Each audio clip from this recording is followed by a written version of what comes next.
인트로. 무릎이 아프면 제일 먼저 떠오르는 말, 수술해야 하나,죠.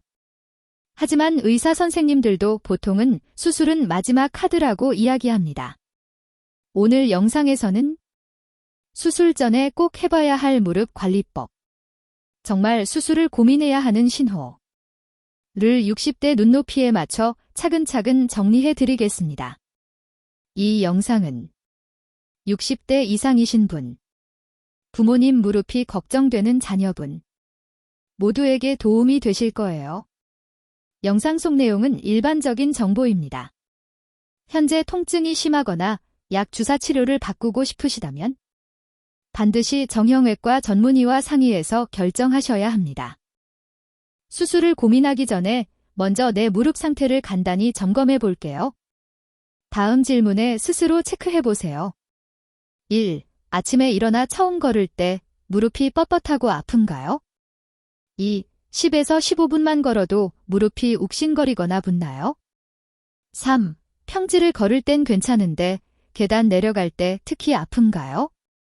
4. 무릎에서 뚝뚝 소리가 자주 나고 걸을 때 덜컥거리는 느낌이 있나요?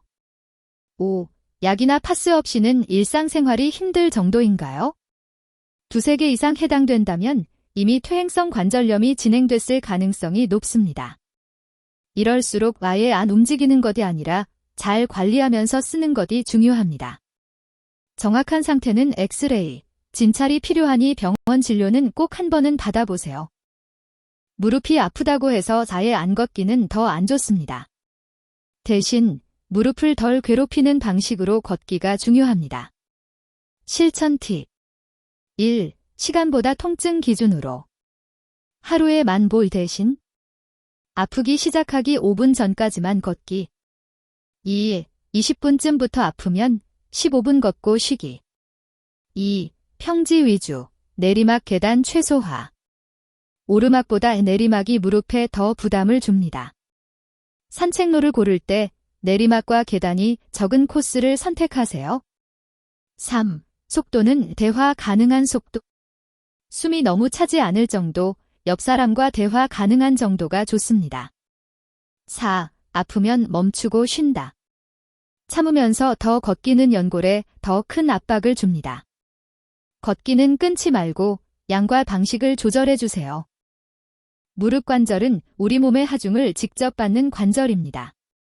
체중이 1kg 늘면 계단을 오르내릴 때 무릎에는 3-4kg 이상의 부담이 간다고 알려져 있습니다. 하지만 60대 이후에는 무리한 다이어트는 오히려 독입니다. 그래서 이렇게 접근해 보세요. 1. 목표는 G에서 5kg만 줄이기.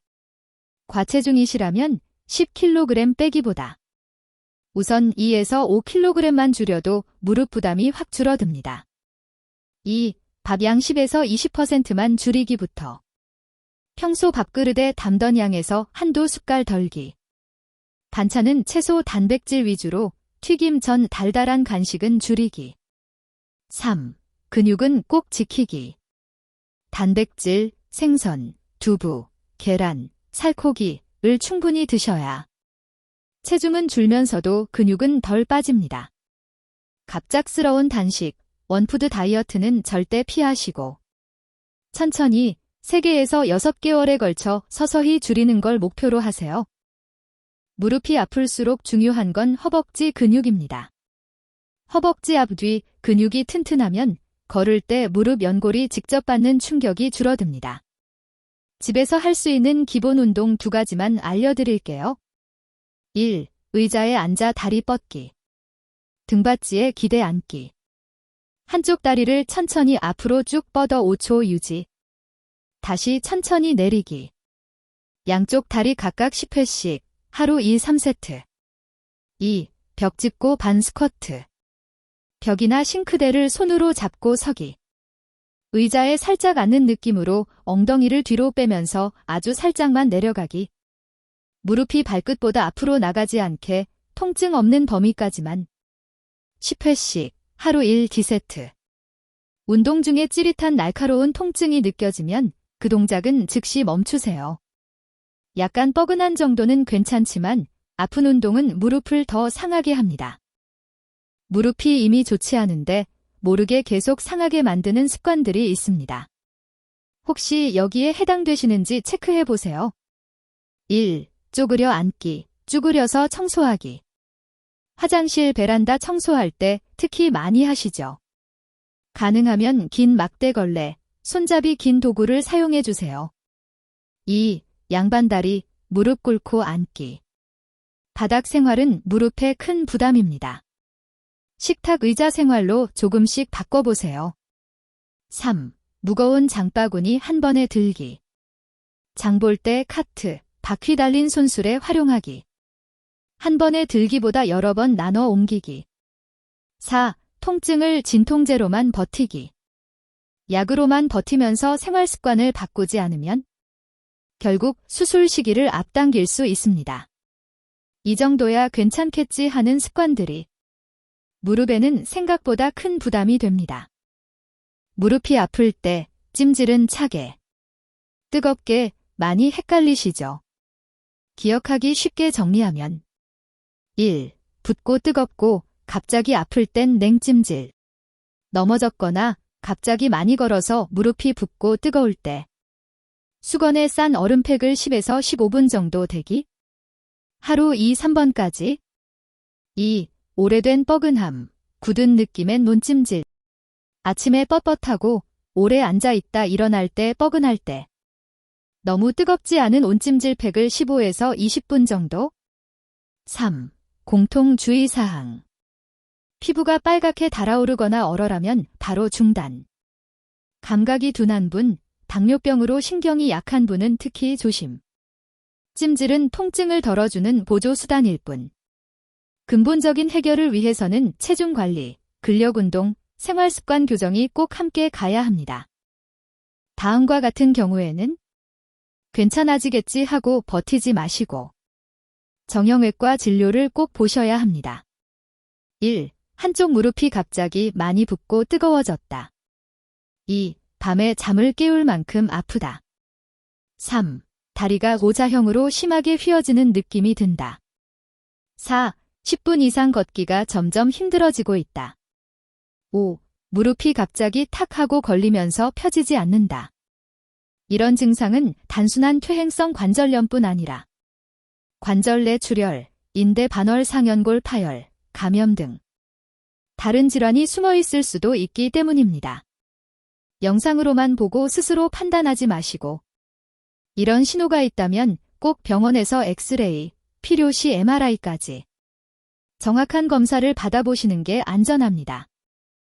많은 분들이 묻습니다. 도대체 어느 정도가 돼야 수술을 생각해야 하나요?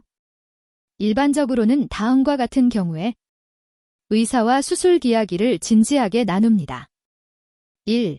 약 주사 물리치료 분동을 6개월 이상 해도 일상생활이 여전히 많이 불편할 때. 2. 100에서 200m만 걸어도 심한 통증이 반복될 때. 3. 계단 이용이 너무 힘들어 외출을 피하게 될 때. 4. 엑스레이상에서 연골이 거의 닳아 뼈끼리 맞닿은 상태일 때.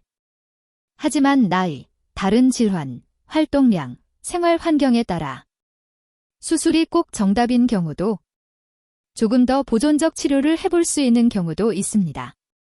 무조건 버티기도, 너무 빨리 수술 결정도 피하고 의사와 충분히 상담해서 내 생활에 맞는 선택을 하시는 게 좋습니다. 마무리로 수술을 늦추고 지금 내 무릎을 덜 아프게 해줄 생활 약속 5가지를 정리해 드릴게요. 1. 매일 15분 평지 걷기. 2. 의자에 앉아 다리 뻗기 운동 하루 2세트. 3. 밥 한두 숟갈 덜어 먹기. 4. 쪼그려 앉기 양반다리 줄이고 가능하면 의자 생활. 5. 아프면 참지 말고 통증 기준으로 활동량 조절. 여기에 더해서 통증 양상이 달라지거나 점점 걷기가 힘들어지면 괜찮겠지 하고 미루지 마시고 정형외과에서 현재 상태를 한번 정확히 점검받아 보세요. 무릎은 한번 바꾸면 끝이 아니라 수술 후에도 평생 관리가 필요합니다.